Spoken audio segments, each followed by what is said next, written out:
Hello everyone, this is Saloni basically from India now currently living in Cyprus, Europe. हमारी पूरी अर्थ एक बहुत बड़ी सिचुएशन से गुजर रही है कोरोना वायरस से।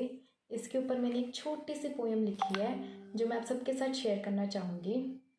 मस्ती में धरती झूम रही है, पंछी खुली हवा में उड़ रहे हैं। मस्ती में धरती झूम रही है, पंछी खुली हवा में उड़ रहे हैं। जानवर अब बाहर हैं, लोग अंदर रो रहे हैं। कैसा ये समय आया, ए बंदे तुझे बहुत समझाया। कैसा ये समय आया, ए बंदे तुझे बहुत समझाया। ये तेरी ही धरती माँ थी जिसे तूने ही है रुलाया। आज सबक कुछ ऐसा आया, आज सबक कुछ ऐसा आया, दुनिया ये रुक सी गई। उसकी जब मार पड़ी ये दुनिया थम सी गई। मत रुला इस धरती को, रख नदियाँ साफ, जीने दे उस जीव को। मत कर हवा ये गंदी, उड़ने दे उन पंछी को। ना ऐसा दौर फिर लौट आएगा, ये समय भी कट जाएगा। पर पहले वादा कर तू खुद से, पर पहले वादा कर तू खुद से। ना कैद करेगा ना गंदगी फैलाएगा।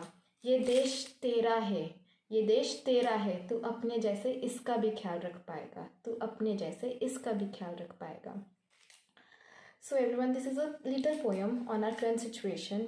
Please take care of your earth very well. Stay home, stay safe. This is an opportunity and a lesson for all of us to get learn to be how to take care of our earth.